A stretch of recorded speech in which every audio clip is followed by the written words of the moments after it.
ഐതിഹ്യമാല അധ്യായം 73. പുരുഹരിണ പുരുഷ മഹാത്മ്യം.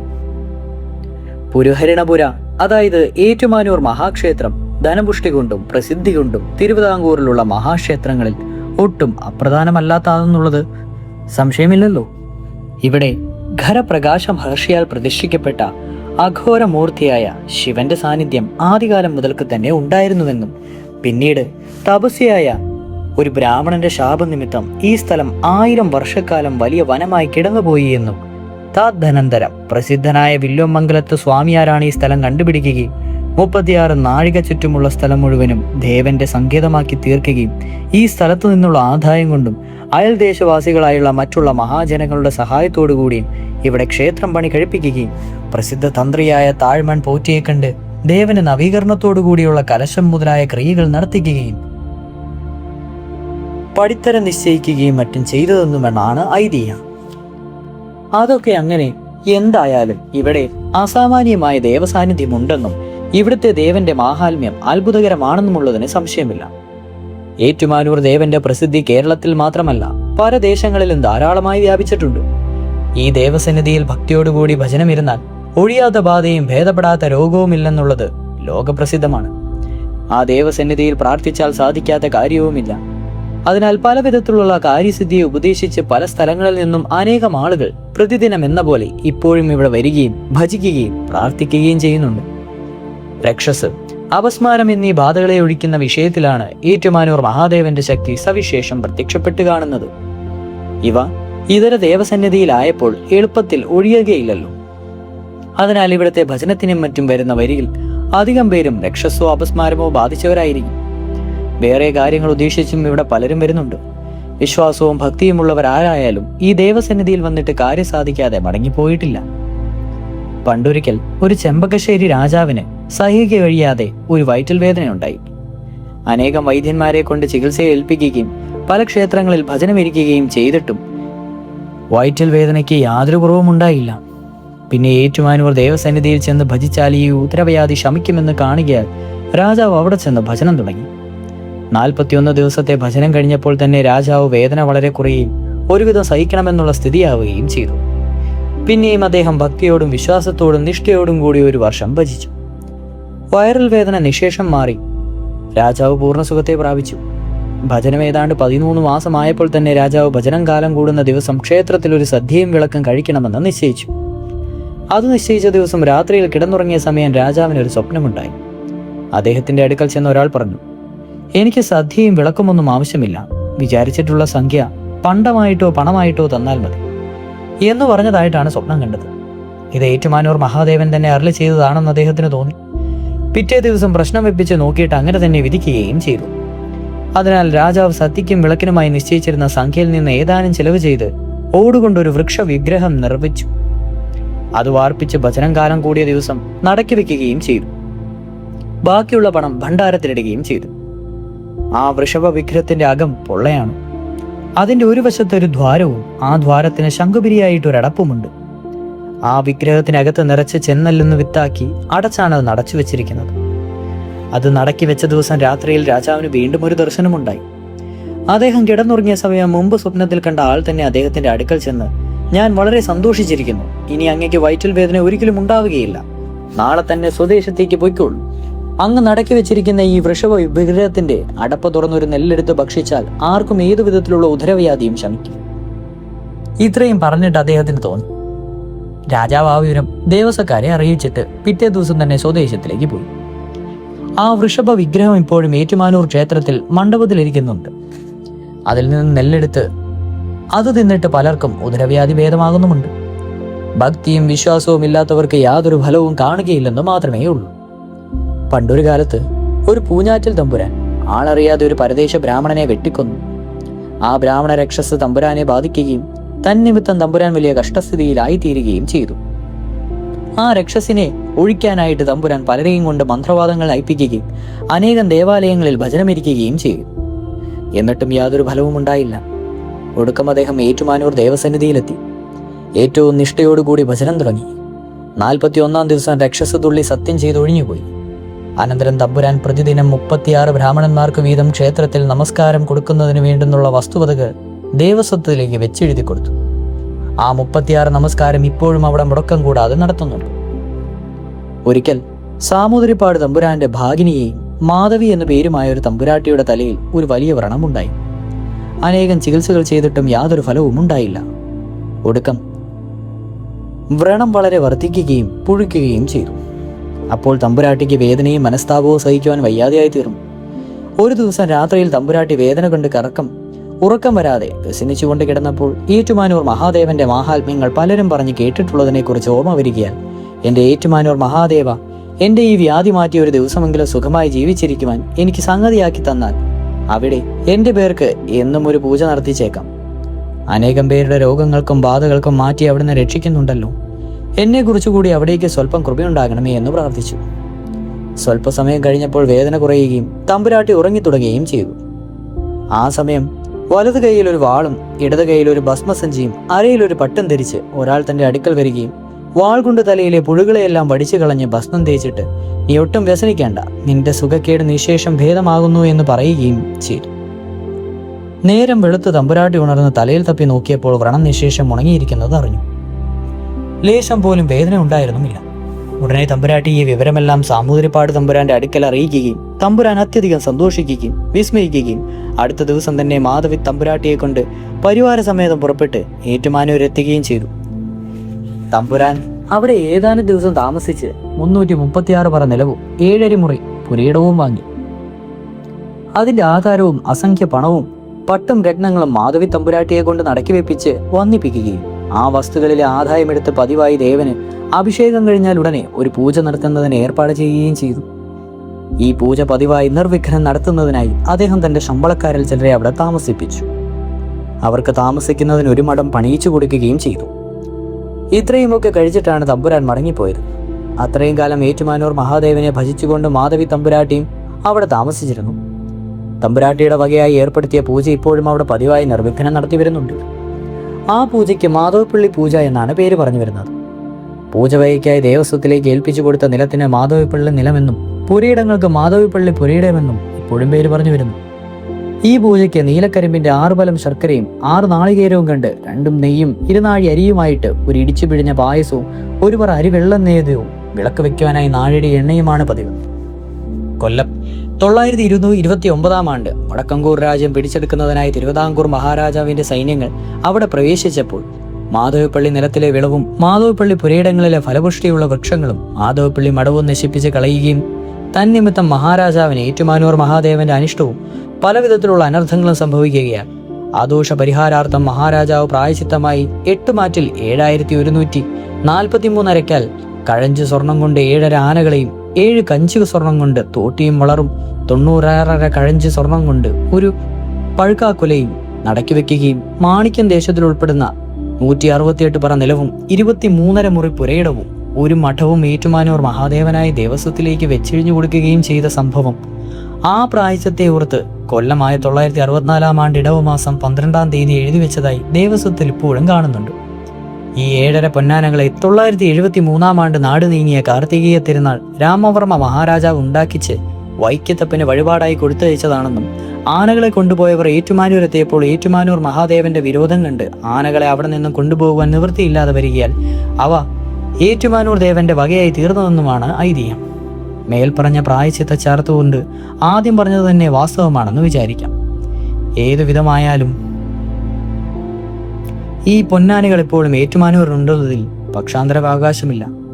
മരം കൊണ്ടുണ്ടാക്കിയ സ്വർണ്ണ തകിട്ട് കൊണ്ട് പൊതിഞ്ഞ 7.5, അതായത് 7 വലിയതും 1 ചെറിയതുമായ പൊന്നാനകളെ ഏറ്റുമാനൂർ ക്ഷേത്രത്തിൽ ആണ്ടുതോറും ഉത്സവകാലത്ത് ഭണ്ഡാരത്തിൽ നിന്നെടുത്ത് വിളക്കിനും മറ്റുമുള്ള എഴുന്നള്ളത്ത് സമയത്ത് അകമ്പടിയായി കൊണ്ടു നടക്കുന്നത് പതിവായി കാണുന്നുണ്ടല്ലോ. ഈ പൊന്നാനകളും പഴുക്കാക്കുലയും കൂടാതെ ഒരു കാലത്ത് ഒരേ രാജാക്കന്മാരുടെ പൃക്കന്മാരും മറ്റും നടക്കി വെച്ചിട്ടുള്ളതുമായ വലംപരിശങ്ക്, നെല്ലുമാണിക്യൻ മുതലായ അനേകം ദിവ്യവസ്തുക്കളും പൊന്നും പണവും പണ്ടങ്ങളുമായ അസംഖ്യം മുതലും ഏറ്റുമാനൂർ മഹാദേവന്റെ ഭണ്ഡാരത്തിലിരിപ്പുണ്ട്. ചൊൽക്കൊള്ളുന്ന ഏറ്റുനേരൂപതി ഭഗവാൻ വർത്തിച്ച മാർജനേകം വയ്ക്കുന്നു എന്നുള്ളത് പ്രസിദ്ധമാണല്ലോ. തിരുവിതാംകൂർ മഹാരാജാവ് അമ്പലപ്പുഴ രാജ്യം പിടിച്ചടക്കുവാനായി സൈന്യസമേതം ആക്രമിച്ച സമയം അവിടെ തേവാരക്കാരനായിരുന്ന കാക്കൂർ ചെമ്മന്തട്ടമടത്തിൽ നമ്പൂരി തേവാര വിഗ്രഹങ്ങളും സാളഗ്രാമങ്ങൾ മുതലായവയും എടുത്തുകൊണ്ട് ഗൂഢമായി പെട്ടെന്ന് വള്ളം കയറിപ്പോയി. ഈ വർത്തമാനം ചാരർ മുഖേന ഗ്രഹിച്ച മഹാരാജാവും ഒരു ഓടി വള്ളത്തിൽ കയറി പിന്നാലെ ചെന്നു. മധ്യമാർഗം നമ്പൂരിയെ വെട്ടിക്കൊന്ന് അദ്ദേഹത്തിന്റെ കൈവശമുണ്ടായിരുന്ന സാധനങ്ങൾ എടുത്തും കൊണ്ട് മടങ്ങിപ്പോന്നു. ആ കൈവശമുണ്ടായിരുന്ന സാധനങ്ങൾ എടുത്തുകൊണ്ടാണ് ഇപ്പോൾ ബ്രഹ്മഹത്യ ദോഷം തീരുന്നതിനായി മഹാരാജാവ് കഠിനനിഷ്ഠയോടുകൂടി ഏറ്റുമാനൂരിൽ ദേവനെ 41 ദിവസം ഭജിക്കുകയും ഉണ്ടായത്. മഹാദേവന്റെ പ്രസാദത്താൽ ആ ദോഷം തീരുകയും ചെയ്തു. മഹാരാജാവ് ഭജനം കാലം കൂടിയത് ഒരു തുലാം മാസത്തിൽ തിരുവോണ ദിവസമായിരുന്നു. അതിനാൽ മഹാരാജാവ് താൻ വെട്ടിക്കൊന്ന നമ്പൂരിയുടെ ഇല്ലക്കാർക്കുൾപ്പെടെ വേങ്ങോട്ട് ഗ്രാമത്തിലെ 141 ഇല്ലക്കാരി തലേ ദിവസം വൈകുന്നേരം തന്നെ ഏറ്റുമാനൂർ ക്ഷേത്രത്തിൽ വരുത്തി. അന്നും പിറ്റേ ദിവസവുമായി 3 നേരം ചതുർവിധ വിഭവങ്ങളോടും കൂടി ഭക്ഷണവും തിരുവോണ ദിവസം 101 പണവും 12 വസ്ത്രവും വീതം ദക്ഷിണയും അവർക്കെല്ലാവർക്കും കൊടുത്ത് സന്തോഷിപ്പിച്ച് അനുഗ്രഹം വാങ്ങുകയും ഇപ്രകാരം ആണ്ടുതോറും ആ മഹാദേവ സന്നിധിയിൽ വെച്ച് നടത്തുന്നതിന് നിശ്ചയിക്കുകയും ചെയ്തു. ആണ്ടുതോറും തുലാമാസത്തിൽ തിരുവോണ ദിവസവും തലേ ദിവസം വൈകുന്നേരവുമായി വേങ്ങനാട്ട് ഗ്രാമക്കാരായ 141 നമ്പൂരിമാർക്ക് 3 നേരത്തെ സദ്യവും 101 പണവും 12 വസ്തുവും വീതവും തിരുവോണ ദിവസം ദാനവും ഏറ്റുമാനൂർ മഹാദേവ സന്നിധിയിൽ വെച്ച് മഹാരാജാവ് തിരുമനസിനെ വകയായി ഇപ്പോഴും നടത്തി വരുന്നുണ്ട്.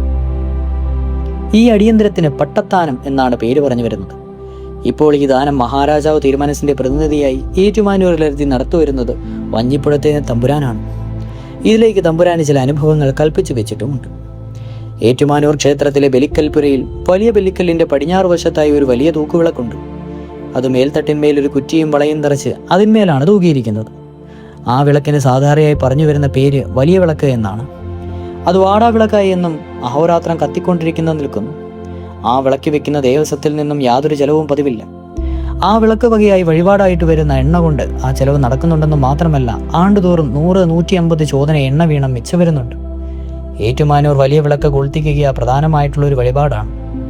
ബാധോപരോധമുള്ളവർ അവിടെ ഭജനമിരിക്കുകയോ ദർശനത്തിനായി നടയിൽ ചെല്ലുകയോ ചെയ്താൽ തുള്ളി സത്യം ചെയ്ത് ഒഴിഞ്ഞു പോവുകയാണ് സാധാരണമായി കാണുന്നത്. അങ്ങനെ സത്യം ചെയ്യുന്നതെല്ലാം ഈ വലിയ വിളക്ക് പിടിച്ചാണ്. ഈ വിളക്കിന്റെ അടുക്കത്തിന് മുകളിലായൊരു മൂടിയുണ്ട്. അതിന്മേൽ ദീപജ്വാല തട്ടി എല്ലായ്പ്പോഴും മഹിഷി പിടിച്ചിരിക്കും. ആ മഷിയെടുത്ത് കണ്ണെഴുതിയാൽ സകലവിധ നേത്രരോഗങ്ങളും മറ്റുള്ള വ്യാധികളും ശമിക്കുമെന്നുള്ളത് പ്രസിദ്ധമാണ്. പല വിധത്തിലുള്ള ചികിത്സകൾ ചെയ്തിട്ടും ഭേദമാകാത്ത നേത്രരോഗങ്ങൾ ഈ മഷിയെടുത്ത് കണ്ണെഴുതിയിട്ട് പലർക്കും ഭേദമായിട്ടുണ്ട്. ഇപ്രകാരമെല്ലാം മാഹാത്മ്യമുള്ള ഈ വിളക്ക് ഇവിടെ വന്നു ചേർന്നത് എങ്ങനെയാണെന്ന് കൂടി വായനക്കാർ അറിഞ്ഞിരിക്കണമല്ലോ. ഏറ്റുമാനൂർ മഹാക്ഷേത്രം ജീർണോദ്ധാരണത്ത കൊല്ലം 717 ആണ്ട് അനുജ്ഞ വാങ്ങി പണി ആരംഭിക്കുകയും 721 ആണ്ട് പണി കഴിഞ്ഞ് ദ്രവ്യകലശം മുതലായവ നടത്തുകയും ചെയ്തു. 4ാം കലശം കഴിഞ്ഞ ദിവസം ഊരാൺമക്കാരും സമുദായക്കാരും ക്ഷേത്ര സംബന്ധികളും മറ്റും കൃതാർത്ഥതയോടും സന്തോഷത്തോടും കൂടി പടിഞ്ഞാറേ ഗോപുരത്തിലേക്കിൽ കൂടി അമ്പലം പണിയും കലശവും നിശ്ചയിച്ച കാലത്ത് തന്നെ നിഷ്പ്രയാസം കഴിഞ്ഞുകൂടുന്നതിനെക്കുറിച്ചും മഹാദേവന്റെ മാഹാത്മ്യത്തെപ്പറ്റിയും മറ്റും ഓരോന്നായി പറഞ്ഞുകൊണ്ട് നിന്ന സമയം ദാരിദ്ര്യ ദേവതയുടെ മൂർത്തിയോ എന്ന് തോന്നുമാറ് പ്രാകൃത വേഷനായ ഒരു മൂശാരി മേൽപ്പറഞ്ഞ പ്രകാരം അടിത്തട്ടിന് മുകളിൽ ഒരു മടിയും തറച്ചു തൂക്കുവാനുള്ള കുറ്റി, വളയം, തുടൽ വിളക്കുമായിട്ടുള്ള ഒരു വലിയ തൂക്കുവിളക്ക് അവിടെ കൊണ്ടുവന്ന് വെച്ചിട്ട്, ഈ വിളക്ക് ഇവിടെ എടുത്തുകൊണ്ട് എനിക്ക് വല്ലതും തരണം, ഇന്നത് കിട്ടണമെന്നില്ല, ഇന്നലത്തെ ചെവിനുള്ള വക കിട്ടിയാലും മതി, ഈ വിളക്ക് വളരെ മാഹാത്മ്യമുള്ളതാണ്, ഇവിടെ എടുക്കാതിരിക്കരുത് എന്ന് പറഞ്ഞു. അപ്പോൾ അവിടെ കൂടിയിരുന്നവരിൽ ഒരാൾ, ഈ വിളക്കിന്റെ മാഹാത്മ്യം എന്താണ്, ഇതിൽ എണ്ണ ഒഴിക്കാതെ കത്തുമോ എന്ന് ചോദിച്ചു. അതിനുത്തരമായി മൂശാരി ഏറ്റുമാനൂർ മഹാദേവന്റെ മാഹാത്മ്യം കൊണ്ട് അങ്ങനെയും വന്നേക്കാമെന്ന് പറഞ്ഞു. അവിടെ കൂടിയിരുന്നവർ ഓരോരുത്തരെയും ആ വിളക്കെടുത്ത് മാറ്റിവെക്കാൻ നോക്കിയിട്ട് സാധിച്ചില്ല. അപ്പോൾ ഒരാൾ, 2 പേരെടുത്താൽ പൊങ്ങാത്ത ഈ വിളക്ക് ഇവിടെ എവിടെയാണ് തൂക്കുന്നത്, ഇതെടുത്ത് തൂക്കുന്നത് ആരാണ്, ഇത് അസാധ്യമായ കാര്യമാണ് എന്ന് പറഞ്ഞു. ആ സമയം ഊരാൺമക്കാരായ നമ്പൂരിമാരിൽ ഒരാൾ ഉറക്കെ അട്ടഹസിച്ചുകൊണ്ട് തുള്ളിച്ചെന്ന് ഇടത് കൈകൊണ്ട് ആ വിളക്ക് നിഷ്പ്രയാസം എടുത്തുകൊണ്ട് ബലിക്കൽപുരയിലേക്ക് ഓടിപ്പോയി. പിന്നാലെ അവിടെ കൂടിയിരുന്ന ജനങ്ങളും ചെന്നു. അവർ അവിടെ എത്തിയപ്പോൾ വലിയ വെല്ലിക്കല്ലിനോടടുത്ത് പടിഞ്ഞാറ് ഭാഗത്തായി മേൽത്തട്ടിന്മേൽ കുറ്റിയും വളയവും തളച്ച് വിളിക്കുന്നത് തൂക്കിയിരിക്കുന്നതുമായ തുള്ളിയ നമ്പൂരിയെ സ്വബോധത്തോടുകൂടി സ്വസ്ഥനായി അവിടെ നിൽക്കുന്നതും കണ്ടു. ഉടനെ ചിലർ ഈ വിളക്ക് ഇപ്പോൾ തന്നെ കത്തിക്കണമെന്ന് പറഞ്ഞ് എണ്ണയും തിരിയും കൊണ്ടുവന്നു.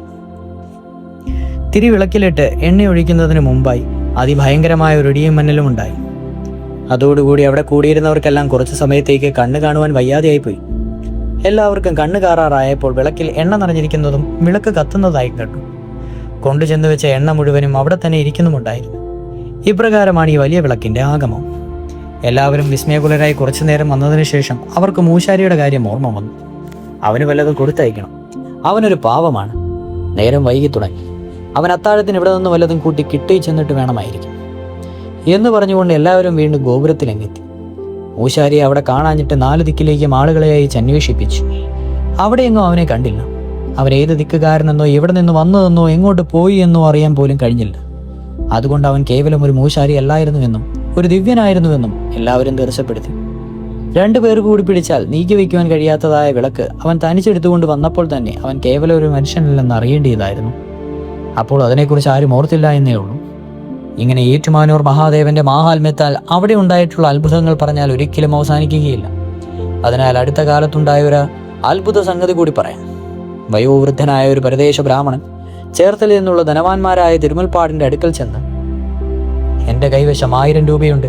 ഇതെന്റെ ചെറുപ്പം മുതൽ ഓരോ സ്ഥലങ്ങളിൽ സദ്യയ്ക്ക്, അതായത് പാചകവൃത്തി കഴിച്ചും പ്രതിഗ്രഹം വാങ്ങിയ മറ്റുള്ള വളരെ കഷ്ടപ്പിടിച്ചും സമ്പാദിച്ചതാണ്. ഇതല്ലാതെ എനിക്ക് വേറെ യാതൊരു സമ്പാദ്യവുമില്ല. ഇപ്പോൾ എനിക്ക് അധ്വാനിക്കാൻ ശേഷിയില്ലാതായിരിക്കുന്നു. 2-3 കുട്ടികളുള്ളവർക്ക് ഒന്നും ചെയ്യുവാൻ പ്രായമായിട്ടില്ല. ഭാര്യയ്ക്ക് ദേഹത്തിന് നല്ല സുഖമില്ല. ഈ പണത്തിന്റെ പലിശ കൊണ്ട് വേണം നിത്യവൃത്തി കഴിക്കുക. അതിനാൽ ഈ രൂപ ഇവിടെ നിന്ന് ആർക്കെങ്കിലും കൊടുത്ത് പലിശ ഈടാക്കി തരണമെന്ന് ഈ പാവപ്പെട്ട ബ്രാഹ്മണ കുടുംബത്തെ ഇവിടെ നിന്ന് രക്ഷിക്കണമെന്നും പറഞ്ഞു. മറ്റാരുടെ കൈവശം കൊടുക്കുവാൻ എനിക്ക് വിശ്വാസവുമില്ല. ഇവിടെ ഏർപ്പാടുള്ളവർ ധാരാളം ഉള്ളതുകൊണ്ട് ഇവിടേക്ക് യാതൊരു ബുദ്ധിമുട്ടുമായി വരികയില്ലല്ലോ എന്ന് പറഞ്ഞു.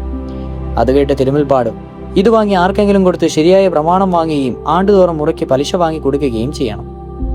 അതിനൊക്കെ കണത്തെഴുതുകയും മറ്റു പ്രയാസമുള്ള കാര്യമാണ്. ചിലർക്ക് കൊടുത്തിട്ട് കിട്ടാതെ വന്നാൽ അന്യായം കൊടുത്തത് ഈടാക്കേണ്ടതായും വരും. അപ്പോൾ കുറേശ്ശെ പാഴ്ചെലവും ബുദ്ധിമുട്ടും കൊണ്ടേ വന്നേക്കും. ചിലപ്പോൾ പണം പലിശയ്ക്ക് പോകാതെ ഇരിപ്പായി പോയാലും ഞാൻ അങ്ങേക്ക് പലിശ തരണമല്ലോ, അതെനിക്ക് നഷ്ടകാരണമായി തീരും.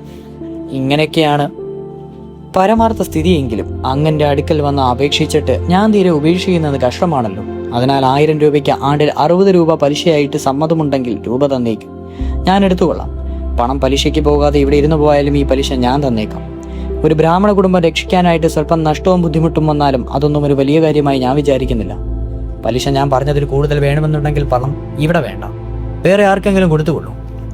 പലിശ സ്വല്പം കുറഞ്ഞാലും മുതലിന് ദോഷം വരികയില്ലല്ലോ എന്ന് വിചാരിച്ച് ബ്രാഹ്മണൻ തിരുമുൽപ്പാട് പറഞ്ഞതുപോലെ പലിശ സമ്മതിച്ച് രൂപ കൊടുത്തു. തിരുമുൽപ്പാട് രൂപ 1000വും എണ്ണിയെടുത്തുകൊണ്ട് അതിന് ബ്രാഹ്മണൻ ഒരു പ്രമാണവും എഴുതി കൊടുത്തു. പ്രമാണം വാങ്ങിക്കൊണ്ട് ബ്രാഹ്മണൻ അപ്പോൾ തന്നെ പോവുകയും ചെയ്തു. പിന്നെ ആണ്ട് തികഞ്ഞപ്പോൾ ബ്രാഹ്മണൻ തിരുമുൽപ്പാടിന്റെ അടുക്കലെത്തി.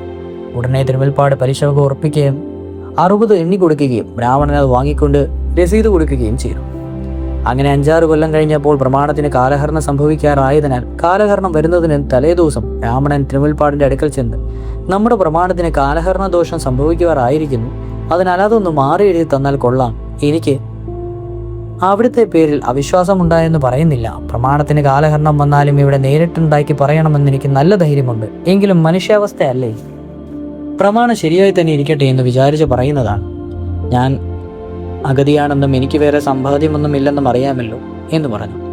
അപ്പോൾ തിരുമുൽപ്പാട്, പ്രമാണത്തിന് നാളെയാണ് കാലഹരണമെന്നും ഇനി പ്രമാണം മാറി എഴുതുവാനും അങ്ങേക്ക് പലിശ കൊണ്ടുവരിക്കുവാനും മറ്റും എന്നെ കൊണ്ട് സാധിക്കില്ല. ഇവിടെയുള്ള കൊടുക്കവങ്ങകളെല്ലാം തന്നെ ഇനി മതിയാക്കണമെന്ന് ഞാൻ വിചാരിക്കുന്നത്. അങ്ങേക്ക് തരുവാനുള്ള 2ാമത്തെ പലിശയും മുതലും നാളെ രാവിലെ തന്നെ തന്നേക്കാം. പണം ഇവിടെ തയ്യാറായിട്ടുണ്ട്. ഒരു 100-150 റുപ്പിക മാത്രമേ പോരാതെയുള്ളൂ. അത് നാളെ രാവിലെ ഉണ്ടാകും. എനിക്ക് ഒരു 500 റുപ്പിക പലിശ തരാനുണ്ട്. അത് നാളെ കാലത്ത് 7 മണിക്ക് മുമ്പ് ഇവിടെ കൊണ്ടുവരാമെന്ന് അയാൾ പറഞ്ഞിരിക്കുന്നു. അയാളെ ഞാൻ ഇന്നലെ വൈകുന്നേരം മുതൽ കണ്ടു പറഞ്ഞിട്ടുണ്ട് എന്ന് പറഞ്ഞു. അത് കേട്ട് ബ്രാഹ്മണൻ, മുതൽ കുറച്ചു കാലം കൂടി ഇവിടെ തന്നെ നിർത്തിയാൽ കൊള്ളാമെന്നാണ് എൻ്റെ ആഗ്രഹമെന്ന് പറഞ്ഞു. ഇനി അതൊക്കെ പ്രയാസമാണ്. അങ്ങ് പണം വേറെ ആർക്കെങ്കിലും കൊടുത്തുകൊള്ളണം. മുതലായുള്ള ആളായിരിക്കും. വസ്തു ഇവിടെ ഈട് കാണിച്ച് പ്രമാണം തിരികെ ചെയ്താൽ പിന്നെ പേടിക്കാൻ എന്താണുള്ളത്? പണം തിന്നില്ലെങ്കിൽ നമുക്ക് എടുക്കാമല്ലോ എന്ന് തിരുമുൽപ്പാട് പറയുകയാൽ ബ്രാഹ്മണനോട് അത് സമ്മതിച്ച് അന്ന് അവിടെ തന്നെ താമസിച്ചു. പിറ്റേ ദിവസം കാലത്ത്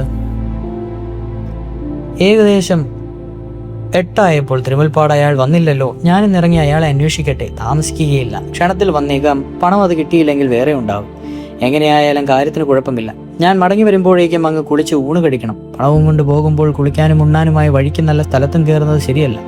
വലുതും അനർത്ഥമുണ്ടായ വിഷമമാണ്. കാലം കലിയുഗമല്ലേ. ഇപ്പോൾ ആരെയും വിശ്വസിക്കാൻ പാടില്ല. പണം ആളെ കൊല്ലിയാണ്. നല്ല പോലെ സൂക്ഷിക്കണം. സൂക്ഷിച്ചാൽ ദുഃഖിക്കേണ്ട എന്നുണ്ടല്ലോ എന്ന് പറഞ്ഞ് അവിടെ നിന്ന് ഇറങ്ങിപ്പോയി. ബ്രാഹ്മണൻ കുളിയും ഊണും കഴിഞ്ഞ് തിരുമുൽപ്പാടിന്റെ വരവിനെ തന്നെ പ്രതീക്ഷിച്ചുകൊണ്ടിരുന്നു. നേരം 10 മണിയായി, 12 മണിയായി, 2 മണിയായി. തിരുമുൽപ്പാടിനെ കാണുന്നില്ല. അപ്പോൾ ബ്രാഹ്മണന് കുറേശ്ശെ ദുഷ്ടതങ്കുണ്ടായി. അന്ന് പ്രമാണം മാറി എഴുതുകയോ അന്യായം കോടതിയിൽ കൊടുക്കുകയോ ചെയ്തില്ലെങ്കിൽ കാലഹരണമാകും. സംഖ്യ 1000 രൂപയ്ക്ക് മേലുള്ളതിനാൽ അന്യായം കൊടുക്കണമെങ്കിൽ ആലപ്പുഴ ജില്ലാ കോർട്ടിൽ പോകണം. 2 മണിക്ക് തന്നെ പോയാലും കച്ചേരി പിരിയുന്നതിന് മുമ്പ് ആലപ്പുഴ ചെന്ന് അന്യായം എഴുതിപ്പിച്ച് കോടതിക്ക് കൊടുക്കുന്ന കാര്യം അസാധ്യമാണല്ലോ. അതിനാൽ ബ്രാഹ്മണൻ മനസ്സിലെ വ്യസനവും പരിഭ്രവും പുറത്തു കാണിക്കാതെ ധൈര്യത്തോടു കൂടി അവിടെ തന്നെയായിരുന്നു. ഏകദേശം 3 മണിയായപ്പോൾ തിരുമുൽപ്പാട് മടങ്ങിയെത്തി. അദ്ദേഹം അതുവരെ കുളിക്കുകയും ഉണ്ണുകയും ഉണ്ടായിട്ടില്ലായിരുന്നു. അതിനാൽ ഗൃഹത്തിലെത്തിയ ക്ഷണത്തിൽ ഒന്നും മിണ്ടാതെ കുളിക്കുവാനും ഉണ്ണുവാനും പോയി. കുളിയും ഊണും കഴിഞ്ഞപ്പോഴേക്കും നേരം ഏകദേശം 4:30 അപ്പോഴും പുറത്ത് ബ്രാഹ്മണന്റെ അടുക്കൽ വന്നു. പണത്തിനായി ഓടി നടന്നതുകൊണ്ട് കുളിക്കുവാനും ഉണ്ണാനും ഒന്നും ഒത്തില്ല. ഇന്ന് ഞാൻ ഇപ്പോഴാണ് ഊണ് കഴിച്ചത്. ഇങ്ങനെ ഒരു കഷ്ടപ്പാട് എനിക്ക് ഇതിനു മുമ്പ് ഒരിക്കലും ഉണ്ടായിട്ടില്ല. അതുകൊണ്ട് തരക്കേടൊന്നുമില്ല. ഇന്ന് ഏതെങ്കിലും നേരം വൈകിയല്ലോ, നാളെ നേരത്തെ ഏർപ്പാട് ചെയ്ത് തീർത്തേക്കാം എന്ന് പറഞ്ഞു തിരുമുൽപ്പാട് പറഞ്ഞതിനെ വിശ്വസിച്ച് ബ്രാഹ്മണൻ അവിടെ താമസിച്ചു. പിറ്റേ ദിവസം കാലത്തെ തിരുമുൽപ്പാട് ഉറക്കമുണർന്ന് പുറത്തു വന്ന് ബ്രാഹ്മണനോട് പ്രമാണമെടുക്കൂ, നോക്കട്ടെ എന്ന് പറഞ്ഞു. ഉടനെ അദ്ദേഹം പ്രമാണം എടുത്തു കൊടുത്തു. തിരുമുൽപ്പാട് പ്രമാണം വാങ്ങി നോക്കിയിട്ട്, ഈ പ്രമാണത്തിന് കാലഹരണം വന്നു പോയല്ലോ. കാലഹരണം വന്ന പ്രമാണത്തിന് പണം കൊടുക്കുക ഇവിടെ പതിവില്ല. എനിക്കാരും തരാറുമില്ല. അതിനാൽ പണത്തിനായി ഇനി താമസിക്കണമെന്നില്ല. അങ്ങേക്ക് പോകാമെന്ന് പറഞ്ഞു. ഇത് കേട്ടിട്ട് തിരുമുൽപ്പാട് നേരം പോക്ക് പറയുവാന്ന് വിചാരിച്ച് ബ്രാഹ്മണൻ, നേരം പോക്ക് പറയാതെ പണം തന്നെ അയക്കണം. നേരം പുലരുന്നു. ഇനിയും ഇവിടെ താമസിക്കാതെ എനിക്ക് നിവൃത്തിയില്ല എന്ന് പറഞ്ഞു. താമസിക്കണമെന്നില്ലെന്നല്ലോ ഞാൻ പറഞ്ഞത്. ഇങ്ങനെയുള്ള കാര്യങ്ങളിൽ നേരം പോക്ക് പറയുക എനിക്ക് പതിവില്ല. ഞാൻ കാര്യമാണ് പറഞ്ഞത്. കാലഹരണം വന്ന പ്രമാണപ്രകാരമുള്ള പണം തരുവാൻ ഞാൻ തയ്യാറല്ല. ഇത് തീർച്ചയാണ് എന്ന് തിരുവൽപ്പാട് ഗൗരവഭാവത്തോടു കൂടി വീണ്ടും പറഞ്ഞപ്പോൾ ബ്രാഹ്മണനുണ്ടായ മനസ്താപം എത്രമാത്രമാണെന്ന് പറയുവാൻ പ്രയാസമാണ്. അദ്ദേഹം വ്യസനസമേതം വീണ്ടും ചോദിച്ചു. യാതൊരു ഫലവും ഉണ്ടായില്ല. തിരുവൽപ്പാട് പണം കൊടുക്കുകയില്ലെന്ന് തീർച്ചയായപ്പോൾ ആ സാധു കരഞ്ഞുകൊണ്ട് അവിടെ നിന്ന് ഇറങ്ങിപ്പോയി. ഉടനെ ഒരു തോണിയിൽ കയറി കായലിന് കിഴക്കേക്കരയിൽ ഇറങ്ങി വൈക്കത്ത് ചെന്ന് കുളിയും നിത്യകർമ്മ അനുഷ്ഠാനവും കഴിച്ച് ക്ഷേത്രത്തിലെത്തി വൈക്കത്തപ്പനെ തൊഴുതിട്ട് മണ്ഡപത്തിൽ കയറി ജപിച്ചുകൊണ്ടിരുന്നു. സദ്യ കിലവെച്ച് തുടങ്ങിയിട്ടും അദ്ദേഹം അവിടെ നിന്ന് എണീറ്റില്ല. ഊണ് കഴിക്കുവാനായി പലരും ചെന്ന് വിളിച്ചിട്ടും അദ്ദേഹം പോയില്ല. ജലപാനം പോലും കഴിക്കാതെ അദ്ദേഹം അവിടെ തന്നെ ഇരുന്നു. നേരെ സന്ധ്യ ആയപ്പോൾ പോയി സന്ധ്യാവന്ദനം കഴിച്ച് തിരിച്ചു വന്നു. പിന്നെ ഈ മണ്ഡപത്തിൽ കയറി ജപിച്ചുകൊണ്ടിരുന്നു. അത്താഴ ശീവേലി കഴിഞ്ഞ് അമ്പലം അടയ്ക്കുവാറായപ്പോഴും ചിലർ ചെന്ന് പുറത്തിറങ്ങി പോകണമെന്ന് പറഞ്ഞതിനാൽ അദ്ദേഹം അവിടെ നിന്നിറങ്ങി കൊടിമരത്തൂട്ടിൽ ചെന്നിരുന്നു. കുറച്ചു കഴിഞ്ഞപ്പോൾ ക്ഷേത്രം കാവൽക്കാർ ചെന്ന് അവിടെ നിന്നും ഇറക്കി മതിക്കൽ പുറത്തു പോകണമെന്ന് പറയുകയാൽ അദ്ദേഹം പോയി കിഴക്കേ ഗോപുരത്തിന്റെ പുറത്തറയിൽ ചെന്നിരുന്നു. നേരം രാത്രി ഏകദേശം 10 മണിയായപ്പോൾ ഇരിക്കുവാൻ വയ്യാങ്ങിട്ട് അദ്ദേഹം അവിടെ കിടന്നു. വ്യസനം കൊണ്ട് ഉറക്കം വന്നില്ലെങ്കിലും വിഷപ്പവും ക്ഷീണവും കൊണ്ട് അദ്ദേഹം കണ്ണടച്ച് സ്വല്പമൊന്നും മയങ്ങി. അപ്പോൾ ഒരു വൃദ്ധ ബ്രാഹ്മണൻ അദ്ദേഹത്തിന്റെ അടുക്കൽ ചെന്ന്, ഇവിടെ പട്ടിണി കിടക്കുവാൻ പാടില്ല. അങ്ങ് ഏറ്റുമാനൂർ ചെന്ന് സങ്കടം പറയൂ. ഏറ്റുമാനൂർ ദേവൻ നിവൃത്തി ഉണ്ടാക്കി തരുമെന്ന് പറഞ്ഞതായി അദ്ദേഹത്തിന് തോന്നി. ഉടനെ കണ്ണു തുറന്ന് നോക്കിയിട്ട് അവിടെ എങ്ങും ആരെയും കണ്ടില്ല. ഇത് വൈക്കത്തപ്പന്റെ അരുളപ്പാടാണെന്ന് എന്ന് നിശ്ചയിച്ച് അദ്ദേഹം അവിടെ നിന്ന് എണീറ്റ് പതുക്കെ നടന്നു തുടങ്ങി. പിറ്റേ ദിവസം കാലത്തെ ഏകദേശം 8 മണി ആയപ്പോഴേക്കും അദ്ദേഹം ഒരു വിധത്തിൽ ഏറ്റുമാനൂരിലെത്തി. ഉടനെ പോയി കുളിച്ച് നിത്യകർമാദികൾ കഴിച്ചുകൊണ്ട് ക്ഷേത്രത്തിലെത്തി. മഹാദേവനെ വന്ദിച്ച് മണ്ഡപത്തിലിരുന്ന് ജപം തുടങ്ങി. നമസ്കാരം ഊണുകാലമായപ്പോൾ പലരും ചെന്ന് വിളിച്ചിട്ടും അദ്ദേഹം പോകാതെ ജപിച്ചുകൊണ്ട് തന്നെയിരുന്നു. അദ്ദേഹം അങ്ങനെ ഇരിക്കട്ടെ, ഇനി നമുക്ക് തിരുമുൽപ്പാടിന്റെ സ്ഥിതി എങ്ങനെ ഇരിക്കുമെന്ന് നോക്കാം. ബ്രാഹ്മണൻ ഏറ്റുമാനെത്തിയ ദിവസം കാലത്ത് 10 മണിയായപ്പോൾ തിരുമുൽപ്പാടിന് മുളകരിച്ച് തേച്ചതുപോലെയുള്ള ഉമ്മത്തിയിലിട്ടതുപോലെയോ എന്ന വിധത്തിലുള്ള പറയുവാൻ വയ്യാത്ത വിധം ദേഹമാസകലം ഒരു നീറ്റിലും പുകച്ചിലും തുടങ്ങി. അത് ക്രമേണ വർദ്ധിച്ച് തിരുമുൽപ്പാടിന് ഇരിക്കുവാനും കിടക്കുവാനും കുളിക്കുവാനും ഉണ്ണുവാനും ഒന്നും വയ്യാത്ത വിധത്തിലായി. ഉടനെ വൈദ്യന്മാരും മന്ത്രവാദികളും ഒക്കെ എത്തി ചികിത്സകളും മന്ത്രവാദങ്ങളും ഒക്കെ തുടങ്ങി. അവരെല്ലാവരും പഠിച്ച വിദ്യകളൊക്കെ പ്രയോഗിച്ചിട്ടും അദ്ദേഹത്തിന് സുഖക്കേട് കൂടിക്കൂടി വന്നതല്ലാതെ ലേശം പോലും കുറഞ്ഞില്ല.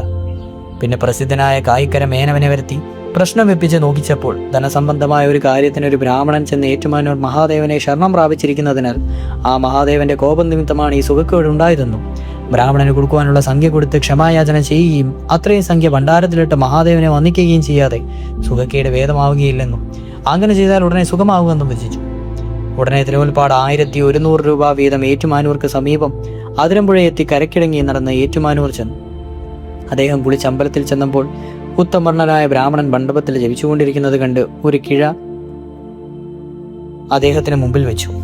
നമസ്കരിച്ച് ക്ഷമായാചന ചെയ്യുകയും ചെയ്തു. മറ്റേ കിഴിയിലെ സംഖ്യ ഭണ്ഡാരത്തിലിട്ട് മഹാദേവനെ വന്ദിക്കുകയും ചെയ്തു. ഇത്രയും ചെയ്തു കഴിഞ്ഞപ്പോൾ തിരുമുൽപ്പാടിന് സുഖക്കേടൊക്കെ മാറി പൂർണ്ണമായി.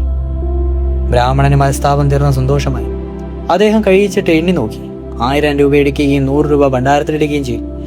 പിന്നെ അദ്ദേഹം തിരുമുൽപ്പാടും പോയി ഊണ് കഴിച്ച് വീണ്ടും നടക്കൽ ചെന്ന് മഹാദേവനെ വന്ദിച്ച് അവരുമായി ദേശങ്ങളിലേക്ക് മടങ്ങിപ്പോയി. 1060 രൂപ കൊടുക്കേണ്ടത് കൊടുക്കാതിരുന്ന് തിരുമുൽപ്പാടിന് 1100 രൂപ ദേവന് നൽകിയും അദ്ദേഹത്തിന് നൽകുകയും ചെയ്തു.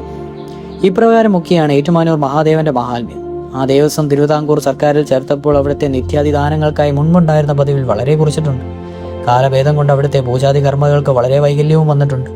എങ്കിലും ദേവസാന്നിധ്യത്തിന് ഇപ്പോഴും അവിടെ യാതൊരു കുറവും വന്നിട്ടില്ല. ഇതോടുകൂടി ഐതിഹ്യമാല അധ്യായം 73 സമാപിച്ചിരിക്കുന്നു. അടുത്തത് അധ്യായം 74